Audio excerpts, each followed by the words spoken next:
Super Saravana ஸ்டோர்ஸ்ல சம்மருக்கு ஆடைகள் வாங்கும்போது outdoor games free. Super Saravana stores summer கோடையை கொண்டாடலாம். ஆச்சி மசாலா எந்த சமையலும் ருசி தேடும் ரகசியம் 20 ரூபாய்.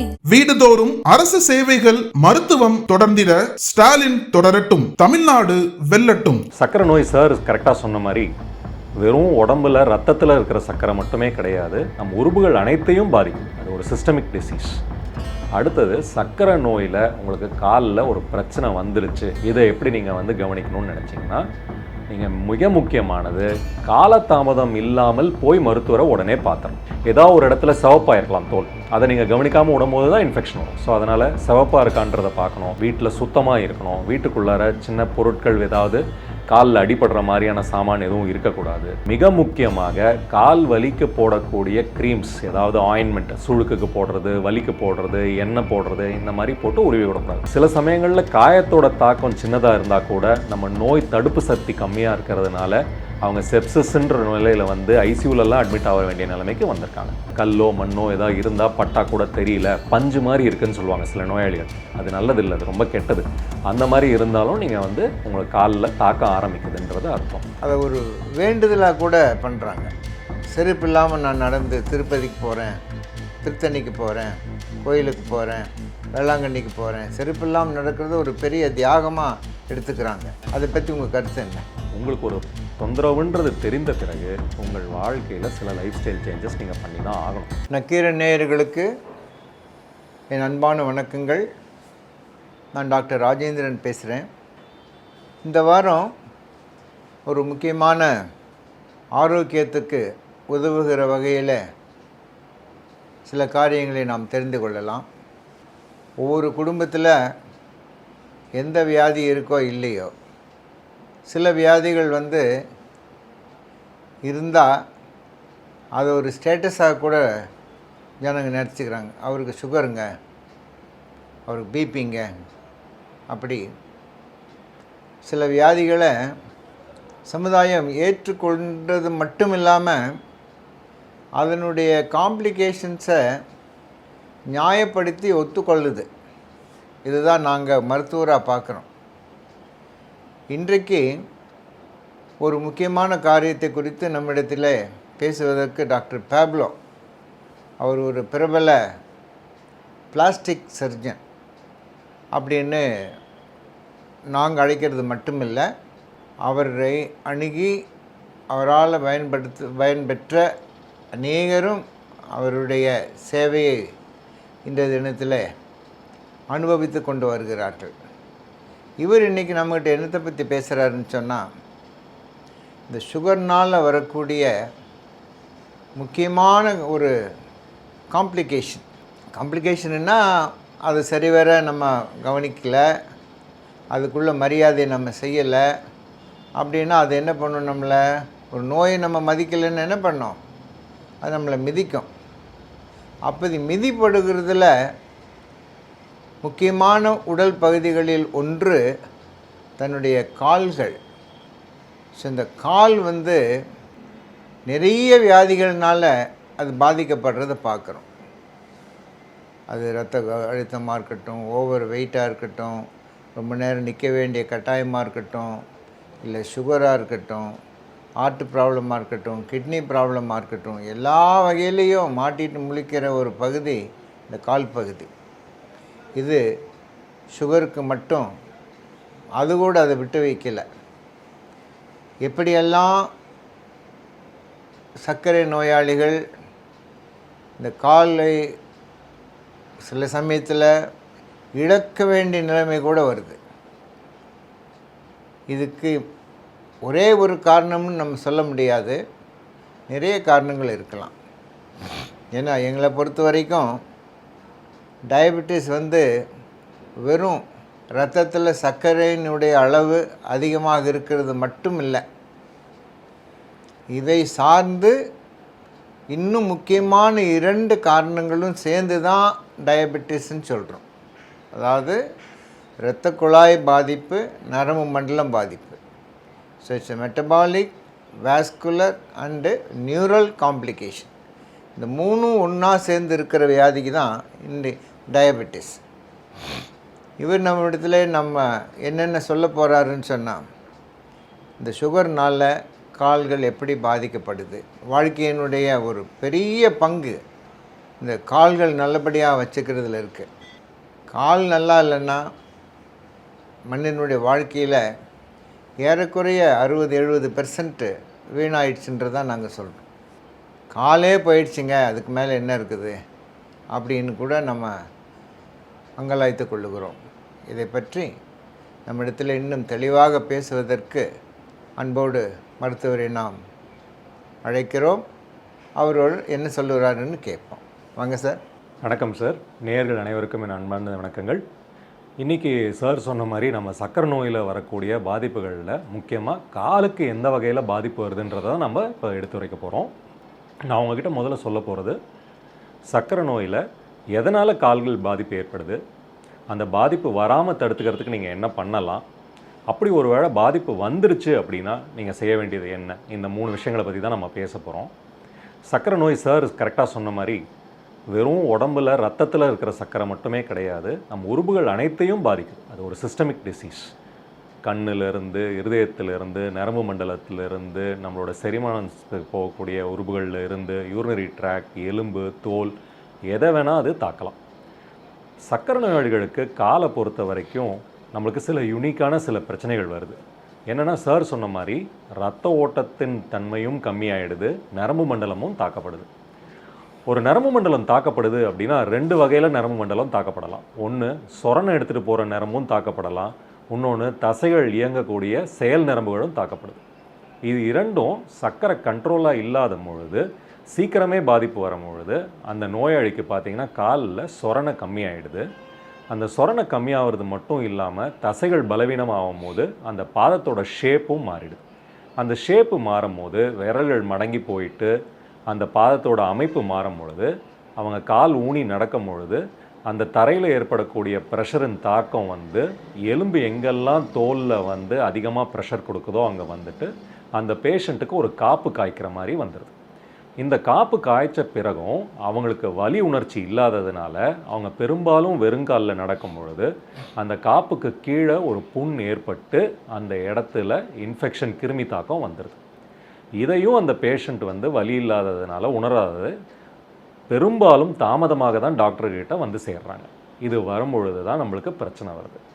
ஸோ நாங்கள் என்ன சொல்கிறோம் அப்படின்னா, சக்கரை நோயில் காம்ப்ளிகேஷன் வரலாம், அது வராத தடுத்துக்கிறது உங்கள் கையில் இருக்குது. நீங்கள் பண்ண வேண்டியது முதல் அடிப்படை சர்க்கரையை கண்ட்ரோலில் வச்சுக்கணும். 2வது, காலுக்கு தகுந்தபடியான செருப்பை போட்டு நடக்கணும். வீட்டுக்குள்ளாரையும் செருப்பு போட்டு தான் நடக்கணும், வெளியிலையும் செருப்பு போட்டு தான் நடக்கணும். நம்ம ஊரில் பார்த்திங்கன்னா சில கல்ச்சரல் ப்ராப்ளம்ஸ் இருக்குது. நம்ம வீட்டுக்குள்ளார செருப்பு போட மாட்டோம், நம்ம சாமி கும்பிட போகிற இடத்துல செருப்பு போட மாட்டோம். இந்த மாதிரி சில தடங்கல்கள் இருக்கும் பொழுது நாம் வெறுங்காலில் நடக்கும் பொழுது நம்ம பாதத்தில் சொரணை இல்லாததுனால நமக்கு ஒன்று சின்ன கல்லோ முள்ளோ ஏதோ தாக்கி காயம் ஏற்படலாம், இல்லை நான் சொன்னபடி தேய்மானம் ஏற்பட்டு காப்பு புண்ணு வரலாம், இல்லை அடிபட்டு அந்த அடியை உணராமல் நம்ம இருக்கலாம். இந்த 3 காரணங்கள்னால புண்ணு ஏற்படுது. இதை நம்ம கவனிக்காமல் விடும்போது இது தாக்கம் தோல்லேருந்து தொடங்கி எலும்பு வரைக்கும் எங்கே வேணால் தாக்கம் ஏற்படும் பொழுது நம்ம பிரச்சனைகள் நம்மளை சேருது. ஸோ சுலபமாக நாங்கள் சொல்கிறது, எளிமையான முறை, செலவு கம்மியான முறை, தகுந்த காலணிகளை அணியவும். செருப்பு, கரெக்டான செருப்பு வீட்டுக்குள்ளாரையும் போட்டுக்கணும், வெளியிலையும் போட்டுக்கணும். நிறைய பேர் என்ன பண்ணுறாங்கன்னா, செருப்புன்னு உடனே அவங்களா போயிட்டு ஒரு கடையில் ஒரு எம்சிஆர் செருப்பு, சர்க்கரைக்கான செருப்பு, இல்லை பாத்ரூமுக்கு போடுற ஹவாய் செருப்பு, இந்த மாதிரி செருப்பு போடுறாங்க. இது தவறு. உங்கள் காலோட பாதத்தோட அமைப்பு உங்களுக்கான யூனிக், அது உங்களுக்கு மட்டுமே பொருந்தும். எல்லாருக்கும் செய்கிற செருப்பு உங்களுக்கு பொருந்தணுன்ற அவசியம் கிடையாது. நீங்கள் கால் உங்கள் அமைப்புக்கு ஏற்றபடியான செருப்பை செஞ்சு போட்டுக்கணும், வீட்டுக்குள்ளாரையும் போட்டுக்கணும், வெளியிலையும் போட்டுக்கணும். செருப்பு இருந்தால் மட்டுமே பாதுகாப்புன்னு நினச்சக்கூடாது. டெய்லி செருப்பையும் செக் பண்ணணும். செருப்பில் ஏதாவது சின்ன கல் மண் இருக்குது, சின்ன காயம் வந்துடுதா, செருப்போட ஸ்ட்ராப் எங்கேயாவது தேய்மானம் பட்டிருக்கா அப்படின்ட்டு தினந்தோறும் செருப்பையும் செக் பண்ணணும். ஏதாவது செருப்பில் ஏதாவது சின்ன பிஞ்சில் இருக்கா, கல் ஏதாவது ஒட்டிகிட்டு இருக்கா, காலில் அதே மாதிரி ஏதாவது முதல் தாக்கத்தோட முதல் அறிகுறி ஏதாவது ஒரு இடத்துல சிவப்பாக இருக்கலாம் தோல், அதை நீங்கள் கவனிக்காமல் விடும்போது தான் இன்ஃபெக்ஷன் வரும். ஸோ அதனால் சிவப்பாக இருக்கான்றதை பார்க்கணும், ஏதாவது இடத்துல சின்ன புண்ணு இருக்கான்றதை பார்க்கணும். அந்த செருப்பு போட்ட பிறகும் உங்களோட மருத்துவரை பார்த்து உங்களுக்கு பொருத்தமான செருப்பு தானா அதுன்றதை நீங்கள் தெரிஞ்சுக்கணும். ஸோ ரொம்ப ரொம்ப முக்கியமானது தகுந்த காலணிகளை அணிவது. ரெண்டாவது, உங்கள் காலை வந்து நீங்கள் நெக்லெக்ட் பண்ணக்கூடாது. நீங்கள் எப்படி உங்களோட கண்ணை பார்த்துக்கிறீங்களோ அந்த மாதிரி காலை பார்த்துக்கணும். பெரும்பாலான சக்கரை நோயாளிகள் இருக்க பேஷண்ட்டு வயதானவர்கள், அவங்களால குனிஞ்சு அவங்க காலை பாதத்தை செக் பண்ணுற அளவுக்கு அவங்களுக்கு முடியாது. ஸோ அப்போ வீட்டார் வந்து தினம் அவங்க காலை செக் பண்ணி கொடுக்கணும். நம்ம வீட்டாருக்கு செய்யாத யாருக்கும் செய்ய போகிறது கிடையாது. கட்டாயம் அதுக்கான நேரம் ஒதுக்கி அவங்களோட கால் விரல்களில் அவங்க நெகம் சரியான முறையில் வெட்டப்பட்டிருக்கிறதா, அவங்க வெட்டும் பொழுது ஏதாவது காயம் ஏற்பட்டுறதா, விரல்களுக்கு நடுவில் ஏதாவது ஈரப்பதம் இருந்து அதில் ஃபங்கல் இன்ஃபெக்ஷன், சேத்து புண்ணுன்னு சொல்கிறோம் இல்லையா, அந்த மாதிரி ஏதாவது இருக்கான்றதை பார்க்கணும். அது எதுவும் இல்லாட்டி தொடச்சிட்டு அந்த இடத்துல வேஸ்லின் போன்றதை போட்டு ஈரம் இல்லாதபடி பார்த்துக்கணும். அவங்க குளிக்கும் போது தகுந்த சூடான தண்ணியில் குளிக்கிறார்களா, இல்லை ரொம்ப தண்ணி சூடாக வச்சு குளித்து ஏதாவது தீக்காயம் வந்துடுதான்றதை நம்ம பார்க்கணும். நாலாவது, அவங்க நடக்கிற சர்ஃபேஸ் வீட்டில் சுத்தமாக இருக்கணும். வீட்டுக்குள்ளார சின்ன பொருட்கள் ஏதாவது காலில் அடிபடுற மாதிரியான சாமான் எதுவும் இருக்கக்கூடாது. ரெகுலராக அவங்கள சுகர் செக்கப்புக்கு கூட்டிகிட்டு போகணும். ரொம்ப foundation of diabetic foot care is adequate diabetic control. So எப்படி நம்ம வந்து எல்லா உறுப்புகளையும் ஒரு டயபெட்டிக் சென்டரில் போய் நீங்கள் பார்க்குறீங்களோ அது மாதிரி உங்கள் டயபெட்டிக் டாக்டர்கிட்ட போயிட்டு கண், கிட்னி, ஹார்ட்டு எல்லாம் செக் பண்ணுற மாதிரி காலையும் பீரியாடிக்காக செக் பண்ணிட்டோம். வருமுன் காப்போம் என்பது சர்க்கரை நோயில் வரக்கூடிய கால் தாக்கத்தில் மிக மிக முக்கியமானது. வந்த பிறகுதான் பிரச்சனைகள் வந்து மேலும் மேலும் அடிக்கிட்டே போதே தவிர வருவதற்கு முன்னே நம்ம தடுத்துட்டோம் அப்படின்னா பெரும்பாலும் பெரிய சேதம் இல்லாமல் நம்மளால் பார்த்துக்க முடியும். அடுத்தது, நீங்கள் காலில் வந்து உங்களுக்கு சொரணை கம்மியாக இருக்குதுன்னு சொல்கிறோம் இல்லையா. ஸோ அந்த சொரணை கம்மியாக இருக்கும் பொழுது நிறைய பேர் பார்த்திங்கன்னா அவங்க வார் வச்ச மாதிரியான செருப்பு போட்டு நடக்கிறாங்க. அப்போ அவங்களால கட்டை விரலுக்கும் 2வது விரலுக்கும் நடுவில் அவங்களால செருப்பை சரியாக பிடிக்க முடியாததுனால தன் நடக்கும் பொழுதே தன்னை அறியாமலே செருப்பு கழண்டு கீழே விழுந்துருது. ஸோ அந்த மாதிரியான செருப்பும் போடக்கூடாது. நீங்கள் வந்து சக்கரை நோயாளிகளுக்குன்னு தனியாக தயாரிக்கப்படக்கூடிய செருப்பு ஒரு கவர்டு ஃபுட்வேர் மாதிரி வரும். பின்னாடி ஹீல்ஸ்லேயும் உங்களுக்கு சப்போர்ட் இருக்கிற மாதிரி அதை போட்டுட்டு தான் நீங்கள் நடக்கணும். இது நீங்கள் சக்கரை நோயில் நீங்கள் காலை பார்த்துக்கிறதுக்கான மிக முக்கியமான வழி. அடுத்தது, சக்கரை நோயில் உங்களுக்கு காலில் ஒரு பிரச்சனை வந்துருச்சு, இதை எப்படி நீங்கள் வந்து கவனிக்கணும்னு நினச்சிங்கன்னா, நீங்கள் மிக முக்கியமானது காலதாமதம் இல்லாமல் போய் மருத்துவரை உடனே பார்த்துடணும். நீங்களாக போயிட்டு மெடிக்கல் ஷாப்பில் மருந்து வாங்கி சாப்பிட்றதோ இல்லை வலி நிவாரணம் எடுத்துக்கிறதோ உங்களுக்கு தெரிஞ்ச ஆன்டிபயோட்டிக்கை போட்டுக்கிறதோ கூடாது. மிக முக்கியமாக கால் வலிக்கு போடக்கூடிய க்ரீம்ஸ், ஏதாவது ஆயின்மெண்ட், சுழுக்குக்கு போடுறது, வலிக்கு போடுறது, எண்ணெய் போடுறது, இந்த மாதிரி போட்டு உருவி விடக்கூடாது. சார் சொல்வார் அவரோட அனுபவத்தில் பல நோயாளிகள் இந்த மாதிரி எதையாவது ஒரு எண்ணெயோ இல்லை ஆயின்மெண்ட்டையோ போட்டு அந்த தோல் மேலும் புண்ணாகி நிறைய பேரை நாங்கள் பார்த்துருக்கோம். சில சமயங்களில் காயத்தோட தாக்கம் சின்னதாக இருந்தால் கூட நம்ம நோய் தடுப்பு சக்தி கம்மியாக இருக்கிறதுனால அவங்க செப்சிஸ்ன்ற நிலையில் வந்து ஐசியூலெல்லாம் அட்மிட் ஆக வேண்டிய நிலைமைக்கு வந்திருக்காங்க. நம்மளோட குறிக்கோள் ஒரு உறுப்பை காப்பாற்ற வேண்டும். காலோ விரலையோ காலையோ எடுக்கிற நிலைமைக்கு வராமல் அதுக்கு முன்னாடியே காலை பார்த்துக்கணும். ஒரு உறுப்பை எடுக்கிறது ஈஸி, நம்ம தலைகீழாக நின்னா கூட அதை செஞ்சு தர முடியாது. அதனால் காலை வந்து நம்ம கண்ணு மாதிரி பார்த்துக்கணும். ஸோ உங்களுக்கு என்னென்ன அறிகுறிகள் வரலாம், உங்களுக்கு காலில் வந்து டயபெட்டிக் ஃபுட் ஆரம்பிக்க போகுது அப்படின்னா, காலை தினைக்கும் பார்க்கும்பொழுது முதல்ல காலில் எங்கேயாவது வீக்கம் இருக்கான்றதை செக் பண்ணுங்கள். அடுத்தது, உங்கள் நெகத்துக்கிட்ட ஏதாவது காயம் இருக்கா, நீங்கள் நெகம் வெட்டும் போது உங்களை அறியாமல் ஏதாவது காயம் வந்திருக்கான்றதை பாருங்கள். அடுத்தது, விரல்களுக்கு நடுவில் இருக்கக்கூடிய இடத்துல ஈரப்பதம் இருந்து சேத்து புண்ணு மாதிரி ஏதாவது இருக்கான்றதை பாருங்கள். பாதத்தின் மேல் பக்கத்தில் நீங்கள் போடுற செருப்பு ஏதாவது நீங்கள் பயன்படுத்தி அந்த செருப்பினால் புண் ஏற்பட்டு ஏதாவது இருக்கான்றதை செக் பண்ணுங்கள். பாதத்தின் கீழே உங்கள் விரல்கள் வந்து நீண்டு இருக்கிறதா இல்லை படிப்படியாக மடங்க ஆரம்பிக்கிறதான்றதை செக் பண்ணிக்கோங்க. பாதத்தில் விரல்களுக்கு கீழே ஏதாவது காப்பு காய்ச்சிருக்கான்றதை செக் பண்ணுங்கள். ஃபிஷர்ஸ், வெடிப்புன்னு சொல்கிறோம் இல்லையா, அந்த மாதிரி ஏதாவது வெடிப்பு வந்து பாதத்தின் பின்பக்கத்தில் இருக்கான்றதை செக் பண்ணுங்கள். உங்கள் பாதம் நீங்கள் நடக்கும் பொழுது திடீரென்று சில காலமாக சொரணை கம்மியாக இருக்கா அப்படின்றத செக் பண்ணுங்கள். தரையில் நடக்கும் போது உங்களுக்கு சூடு தரையோட தாக்கம் தெரியல, கல்லோ மண்ணோ ஏதாவது இருந்தால் பட்டா கூட தெரியல, பஞ்சு மாதிரி இருக்குதுன்னு சொல்லுவாங்க சில நோயாளிகள். அது நல்லதில்லை, அது ரொம்ப கெட்டது. அந்த மாதிரி இருந்தாலும் நீங்கள் வந்து உங்களுக்கு காலில் தாக்க ஆரம்பிக்குதுன்றது அர்த்தம். ஸோ அது மாதிரி இருந்துச்சுன்னா முதல்ல உங்களோட பிரைமரி மருத்துவர் யாரோ, உங்களுக்கு யார் சக்கரை நோயாளிகளுக்கு பார்க்குறாங்களோ அவங்கள போய் பார்த்து காலை செக் பண்ணணும். இந்த அறிகுறிகள் இருந்துச்சு அப்படின்னா இதை கவனிக்காமல் விட்டிங்கன்னா மேலும் பெரிய புண்ணாக மாறுறதுக்கான வாய்ப்புகள் உண்டு. இது முதல் கட்டம். 2வது கட்டத்தில் புண்ணே ஏற்பட்டுறது. புண்ணு ஏற்பட்டுடுச்சு அப்படின்னா நீங்கள் தெரிஞ்சுக்க வேண்டிய மிக முக்கியமான விஷயம், இன்ஃபெக்ஷனே இருந்து எலும்பே தாக்கி இருந்தால் கூட நரம்புகளின் தளர்ச்சினால் உங்களுக்கு வலி இல்லாமல் இருக்கலாம். வலி இல்லையே அதனால் அது நல்ல காயம்னு நினச்சிக்க கூடாது. அதையும் நீங்கள் போய் மருத்துவர்கிட்ட உடனே காமிச்சிடணும். நான் சொன்ன மாதிரி தோலிலிருந்து எலும்பு வரைக்கும் எந்த லெவலில் வேணால் அந்த சர்க்கரை நோய்க்கால பாதிப்பு உண்டாக்கலாம். நம்ம தோலோ இல்லை சதையளவுலையோ பாதிப்பு இருந்துச்சுன்னா அந்த விரலையோ இல்லை அந்த காலையோ காப்பாற்றுறதுக்கான வாய்ப்புகள் அதிகம். ஆனால் அதுவே எலும்பை தாக்கிடுச்சு அப்படின்னா நாம் அதை காப்பாற்றுறதுக்கான வாய்ப்புகள் கம்மியாயிடுது. அதனால் நீங்கள் எவ்வளோக்கு எவ்வளோ வேகமாக நீங்கள் போய் உங்கள் மருத்துவரை பார்க்குறீங்களோ அவ்வளோக்கு அவ்வளோ நல்லது. அதற்கு தகுந்தபடியான வைத்தியத்தை அவர்கள் உங்களுக்கு அறிவுரை செய்வாங்க. இது 2வது கட்டம். 3வது, சர்க்கரை நோயாளிகளுக்கு என்னென்ன விதமான வைத்தியம் இருக்குது காலில் புண்ணு ஏற்பட்டுட்டா அப்படின்றத சொல்கிறேன். ஒரு காலத்தில் நாங்கள் கவர்மெண்ட் ஹாஸ்பிட்டலில் இருக்கும் போது முன்னாடி சர்க்கரை நோயின் தாக்கம் அதிகமாக இருந்தபொழுது சர்க்கரை நோயாளிகளுக்கு காலில் புண்ணு இருக்கிறவங்கள தனியாக ஒரு இடத்துல வச்சுருப்போம், செப்டிக் வார்டுனே சொல்லுவோம். அந்த இடத்துல பார்த்திங்கன்னா அவ்வளோ துர்நாற்றத்தோடவும் அழுகிய புண்ணின் வாடையோடும் அந்த வார்டே இருக்கும். உள்ளே நுழையிறதுக்கே ஒரு தயக்கம் இருக்கும். இப்போ நல்லபடியான ஆன்டிபயோட்டிக் மருந்துகள் வந்ததுனாலையும் மக்களின் அவேர்னஸ் ஜாஸ்தியாக இருக்கிறதுனாலையும் நம்ம முன்னாடியே அவங்கள பார்த்து பண்ணும்பொழுது ஒரு துர்நாற்றத்தோடு இருக்கணுன்ற ஒரு பயம் உங்களுக்கு தேவை கிடையாது. 2வது, எல்லா சர்க்கரை நோயாளிகளும் அவங்க உருவை இழக்கிறது கிடையாது. நீங்கள் நினைக்கிற மாதிரி எல்லா புண்ணுலையும் நம்ம உடனே கால் எடுத்துருவோம், விரல் எடுத்துருவோம் அப்படின்ற பயம் உங்களுக்கு இருக்கக்கூடாது. சீக்கிரமாக போய் உங்கள் மருத்துவரை பார்த்தீங்க அப்படின்னா அந்த விரலையோ இல்லை அந்த காலையோ காப்பாற்றுறதுக்கான வாய்ப்புகள் அதிகம். அது மட்டும் இல்லை, பல நோயாளிகளுக்கு பார்த்திங்கன்னா இந்த காலில் ஒரு தொந்தரவு இருந்தால் கூட அவங்களுக்கு அந்த காலில் ரத்த ஓட்டம் குறைபாடு இருக்கலாம். அதனால் நம்ம மிக முக்கியம் அந்த ரத்த ஓட்டத்தை எவ்வளோக்கு எவ்வளோ நம்ம சீக்கிரமாக அதை சீர் செய்துக்கிறோம் அப்படின்றது.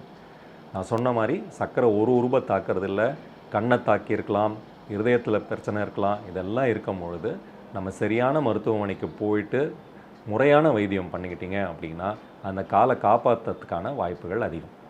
அது மட்டும் இல்லை, ஒரு தடவை ஒரு இடத்துல ஒரு எலும்பில் ஒரு ப்ராப்ளம் நீங்கள் ஒரு விரல் இழக்கிறீங்கன்னா நாங்கள் பார்த்தது அந்த நோயாளி மீண்டும் மீண்டும் மருத்துவமனைக்கு வரார். காரணம் என்ன அப்படின்னா அவங்க இந்த மருத்துவமனையில் அட்மிட் ஆகிட்டு வைத்தியம் பண்ணுற வரைக்கும் நம்ம சொல்கிறதெல்லாம் கரெக்டாக கேட்டுக்கிறாங்க. முதல் ஒரு 2 இல்லை 3 மாதம் அவங்க நம்ம சொல்கிறதபடி செருப்பு இதெல்லாம் போட்டுக்கிறாங்க. கொஞ்சம் நாட்கள் கழிந்த பிறகு திருப்பி செருப்பை கழட்டி வச்சு பழையபடி வெறுங்காலில் நடக்க ஆரம்பிக்கிறாங்க. ஸோ நான் சொல்கிறது ரொம்ப உங்களோட வைத்தியத்துக்கு நீங்கள் செலவு பண்ணுற பணத்தை விட நீங்கள் செருப்புக்கு செலவு பண்ணுற பணம் கம்மி. ஒரு செருப்பு உங்களை பொருளாதார ரீதியாக உங்களுக்கு செலவுகளை குறைத்து கொடுக்கிறது. ஒரு சர்க்கரை நோயாளி மருத்துவமனையில் அனுமதிக்கப்பட்டார் என்றால் அவர் மட்டும் கஷ்டப்படுறதில்ல, அவரை பார்த்துக்கிறதுக்கு கூட இருக்க ஃபேமிலியே சஃபர் ஆகுது. அவரால் நடக்க முடியாது, வாக்கர் கொடுக்கணும், அவர் மோஷன் போகிறது, யூரின் போகிறதுக்கு எல்லாத்துக்கும் ஒரு ஃபேமிலி மெம்பரோட ஹெல்ப் தேவைப்படுது. அவங்களும் அவங்க வேலையை விட்டுட்டு அந்த நோயாளியோட கூட மருத்துவமனையில் இருக்காங்க. இது எல்லாத்தையும் தவிர்க்கிறதுக்கு மிக சுலபமான முறை செருப்பே கேடயம். ஆனால் நம்ம ஊரில் இருக்கக்கூடிய கல்ச்சரல் ப்ராப்ளம்ஸ்னால நம்ம செருப்பை போடுறதுக்கு தயங்குறோம். முறையான செருப்பை கரெக்டாக எல்லா நேரமும் பயன்படுத்துகிறோம் அப்படின்னா பெரும்பாலும் நாம் பிரச்சனைகள் இல்லாத தடுத்துக்க முடியும். ரொம்ப முக்கியமான கருத்துக்கள் எல்லாம் சொன்னீங்க டாக்டர். மக்கள் என்ன பண்ணுறாங்க, அதை ஒரு வேண்டுதலாக கூட பண்ணுறாங்க. செருப்பு இல்லாமல் நான் நடந்து திருப்பதிக்கு போகிறேன், திருத்தணிக்கு போகிறேன், கோயிலுக்கு போகிறேன், வேளாங்கண்ணிக்கு போகிறேன், செருப்பு இல்லாமல் நடக்கிறது ஒரு பெரிய தியாகமாக எடுத்துக்கிறாங்க. அதை பற்றி உங்கள் கருத்து என்ன? நான் என்ன சொல்கிறேன் அப்படின்னா, உங்களோட மத நம்பிக்கையில் எங்களுக்கு எந்த வகையான குறுக்கீடும் கிடையாது. கடவுள் நம்பிக்கை எல்லாருக்கும் உண்டு, இல்லாமலேயும் இருக்கலாம். நீங்கள் கடவுளை வீட்டிலே பிரார்த்திக்கலாம். உங்களுக்கு ஒரு பிரச்சனை இருக்கும் பொழுது அந்த டைமில் நீங்கள் வெறுங்காலில் நடந்தீங்கன்னா அந்த ப்ராப்ளம் அதிகமாகிறதுக்கான வாய்ப்புகள் நிறையா உண்டு. இப்போ பார்த்தீங்கன்னா நிறைய அட்வர்டைஸ்மெண்ட் வருது, டெம்பிள் சாக்ஸு, ஸ்பெஷல் செருப்பு, அந்த மாதிரி. இதெல்லாம் ஒரு அளவுக்கு தான் அதால் பாதுகாப்பு கொடுக்க முடியுமே தவிர, ஒரு வெறும் தரையில் சூடான ஒரு ரோடில் நீங்கள் வெறுங்காலில் நடந்தீங்கன்னா உங்களுக்கு இருக்கக்கூடிய பிரச்சனை பன்மடங்கு ஜாஸ்தி ஆகிறதுக்கு தான் வாய்ப்பு இருக்கே தவிர உங்களுக்கு அதனால் பயன் கிடையாது. அதனால் நாங்கள் என்ன சொல்கிறோம் அப்படின்னா, உங்களுக்கு ஒரு தொந்தரவுன்றது தெரிந்த பிறகு உங்கள் வாழ்க்கையில் சில லைஃப் ஸ்டைல் சேஞ்சஸ் நீங்கள் பண்ணி தான் ஆகணும். நீங்கள் கடவுள் நம்பிக்கை இருந்துச்சு, சாமி கும்பிட்றீங்க அப்படின்னா நீங்கள் வீட்டில் கும்பிட்டுக்கலாம். நீங்கள் கோயிலுக்கு போகிறீங்கன்னா கூட தகுந்த பாதுகாப்போடு போகணுமே தவிர வெறுங்காலில் நடக்கக்கூடாது. ஏன்னா அந்த இடத்துல பார்த்தீங்கன்னா நிறைய பேர் வர இடம், யாராவது உங்களுக்கு ஒரு தவறுதலாக உங்கள் மேலே மிதிச்சிடலாம், இல்லை ஒரு கல் ஏதாவது குத்திக்கலாம், இல்லை முள் குத்திடலாம் போது நீங்கள் திருப்பி மருத்துவ உதவி நாடுறதுக்கே கொஞ்சம் நேரம் ஆகிடும். நீங்கள் ஊரை விட்டு வெளியூருக்கு போயிருக்கீங்க கொண்டீங்கன்னா அந்த டைமில் அந்த தாமதத்தினால பிரச்சனைகள் ஜாஸ்தி ஆகலாம். அதே போல் காலையில் எழுந்து சில பேர் இந்த விளையாடுறதுக்கு கூட போகிறாங்க. இப்போ காலையில் விளையாடுறது ஒரு உடல் பயிற்சி, அப்படி நடைப்பயிற்சின்னு வரும்போது கூட சில சமயங்களில் இந்த செருப்பு போட்டால் எனக்கு சரியாக நடக்க முடியல, செருப்பு போட்டுட்டால் என்னால் விளையாட முடியல, அவங்களுக்கு நீங்கள் என்ன அறிவுரை சொல்கிறீங்க? இது தவறான கருத்து. நிறைய பேர் வந்து இந்த கிரவுண்டிங் அப்படின்னு சொல்லிட்டு இந்த கூழாங்கல்ல நடக்கிறது, இல்லை வெறுங்காலில் வந்து பீச்சில் நடக்கிறது, இந்த மாதிரி பண்ணுறாங்க. நம்மளோட முதல் தொந்தரவே நம்ம பாதத்தில் சொரணை இல்லை. ஸோ நம்ம எந்த ஒரு இர்ரெகுலர் சர்ஃபேஸில் நடந்தாலும் நம்மளுக்கு ஒரு காயம் ஏற்படுறதுக்கான வாய்ப்பு இருக்குது. நீங்கள் தாராளமாக காலையில் நடக்கலாம், தாராளமாக காலையில் விளையாடலாம். தகுந்த காலணிகளை அணிந்து கொண்டு விளையாடவும். வெறுங்காலில் விளையாடுறதுக்கு அனுமதி சக்கரை நோயாளிகளுக்கு கிடையாது. அதே போல் சில சமயங்களில் இந்த வெயில் காலம் ஆரம்பிச்சிருச்சு. இப்போ என்ன ஆகுது, நிறைய பேர்த்து வீட்டில் வந்து அதுக்கான ஒரு பாதுகாப்பு வசதி கிடையாது. ஒரு சுலபமாக நல்ல காற்றோட்டமான தூங்குறதுக்கு அவங்க வந்து தெருவில் வந்து கூட படுக்கிறாங்க. தெருவில் படுக்கும்போது என்ன ஆகுதுன்னா, கட்டிலில் சில பேர்த்துக்கு வாய்ப்பு இருக்குது, சில பேர் தரையில் படுக்கிறாங்க. இதனால் என்ன, பெருச்சாளிங்க வந்து அந்த காலை கடிக்கும்போது அதுங்களுடைய சொரணையை தெரியாமல் இருக்கிறதுனால அந்த பெருச்சாளிக்கு ஒரு நல்ல அது உணவாக மாறிடுது அந்த கால் சதையெல்லாம். காலையில் வந்து பார்க்கும்போது வெறும் எலும்பு மட்டும் தெரிகிற அளவுக்கு அது சுரண்டி கரண்டி கடிச்சிட்டு போகுது. இதை எப்படி நம்ம ப்ரிவென்ட் பண்ணலாம்? இதுக்கு என்ன பண்ணலான்னா, நம்ம வந்து தகுந்த சாக்ஸ் போட்டுட்டு படுத்துக்கலாம். ஒன்று வந்து நம்ம வந்து காட்டனில் இருக்கக்கூடிய சாக்ஸ், இப்போ வந்து சாக்ஸில் வந்து அந்த எலாஸ்டிக் பேண்ட் இல்லாமல் காயம் பண்ணாத இருக்கக்கூடிய சாக்ஸ் டயபெட்டிக்ஸ் நோயாளிகள் தனியாக வருது. அதை நம்ம யூஸ் பண்ணிக்கலாம். பெரும்பாலும் வெளியில் படுக்கும் பொழுது நீங்கள் அந்த நேரத்தில் உணவுப் பொருட்கள் எதுவும் நீங்கள் படுக்கிற இடத்துக்கிட்ட வச்சுக்கிட்டு தூங்காதீங்க. நைட்டில் அந்த இடத்துல படுக்கிற இடத்துல படுத்துக்கிட்டு இருக்கிற கட்டில் மேலேயோ இல்லை கீழேயோ உட்காந்து சாப்பிடாதீங்க.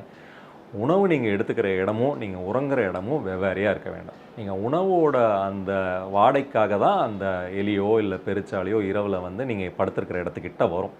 ஒரு இடத்துல அந்த ரத்தம் கடித்து வந்துருச்சு அப்படின்னா, அவர் ஐயா சொன்ன மாதிரி உங்களுக்கு அது கடித்து அந்த எலும்பு தெரிகிற வரைக்கும்லாம் சில நோயாளிகளை நாங்கள் பார்த்துருக்கோம். ஸோ நீங்கள் வந்து பெரும்பாலும் அந்த இடத்துல உணவை நீங்கள் வந்து உட்கொள்ளக்கூடாது.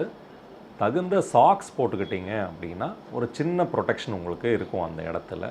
அதே மாதிரி நீங்கள் படுத்திருக்க இடத்துக்கு பக்கத்துலேயே செருப்பு வச்சுக்கணும். நீங்கள் நைட்டு நீங்கள் வந்து நேச்சரோட கால் ஆன்சர் பண்ண போகிறீங்க அப்படின்னா கூட நீங்கள் அவசரத்தில் செருப்பு போகக்கூடாது. அந்த நேரத்துலையும் ஞாபகம் வச்சு செருப்பு போட்டுட்டு தான். அதே போல் பக்கத்தில் அந்த படுத்து தூங்குற இடம் வந்து ரொம்ப இருட்டு இல்லாமல் இருந்தால் நல்லதுன்னு நான் நினைக்கிறேன். ஏன்னா இருட்டாக இருந்தால் அந்த எலிங்களுக்கு சீக்கிரமாக அந்த இடத்த ஃப்ரீயாக வரலாம். அந்த இடத்த வெளிச்சமாக வச்சுக்கிறத பற்றி நம்ம கொஞ்சம் கவனம் பண்ணால் நல்லாயிருக்குன்னு நினைக்கிறேன். மருத்துவர் வந்து ரொம்ப தெளிவாக, ரொம்ப ப்ராக்டிக்கலாக இந்த காலை பராமரிப்பதனுடைய முக்கியத்துவத்தை எவ்வளவு அழுத்தமாக சொல்ல முடியுமோ அவ்வளவு அழுத்தமாக சொல்லியிருக்கார். எனவே இதை பார்த்து கொண்டிருக்கிற கேட்டுக்கொண்டிருக்கிற நேயர்களுக்கு நாங்கள் வைக்கிற ஒரே வேண்டுகோள், மருத்துவர் சொன்ன மாதிரி கால்களை அவங்க கண்ணு மாதிரி பாருங்கள், ஊரா வீட்டு கண்ணு மாதிரி பார்க்காதீங்க. உங்கள் கண் இருந்தால் ஒரு சின்ன தூசி இருந்தால் கூட நம்ம அதுக்கு முக்கியத்துவம் கொடுக்குறோம் இல்லையா, கண்ணில் ஏதோ தூசி விழுந்துருச்சுப்பா அப்படின்ற அந்த விட இன்னும் கொஞ்சம் அதிகமான கவனம் செலுத்தினாதான் கொஞ்சமாவது நம்ம இந்த கால்களுக்கு வேண்டிய பாதுகாப்பை நம்ம கொடுக்க முடியும். ஏன்னா காலை இழந்துட்டு போயிட்டோம்னா ரொம்ப கஷ்டமான ஒரு சூழ்நிலை அது. உங்களுடைய எல்லா விதமான லைஃப் ஸ்டைலும் அதில் மாறி போகுது. எனவே காலில் ரத்த ஓட்டம் நல்லா இருக்கா, நரம்பு நல்லா இருக்கா, நல்லா முட்டெல்லாம் நல்லா வேலை செய்யுதா அப்படின்ட்டு தொடர்ந்து அதை நம்ம கண்காணிப்பில் வச்சாதான், ஏதோ வருஷத்துக்கு ஒரு நாள் 6 மாதத்துக்கு ஒரு நாள்னு நம்ம பார்க்காம தொடர்ந்து கண்காணிப்பில் நம்ம கால்களை கவனித்து கொள்ளும்போது கண்டிப்பாக அதனுடைய பயங்கரமான காம்ப்ளிகேஷன்ஸ்லேருந்து விடுபடுறதை நம்ம தவிர்க்க முடியாது. எனவே இவ்வளவு நேரம் நம்மோடு பேசி கொண்டிருந்த மருத்துவர் ஐயாவுக்கு எங்களுடைய நன்றி. நாங்கள் தொடர்ந்து உங்களுக்கு தேவையான ஆலோசனைகளை அவ்வப்போது சொல்லுவோம். கவனமாக கேட்டு பயன்பெறுங்கள். தேங்க்யூ.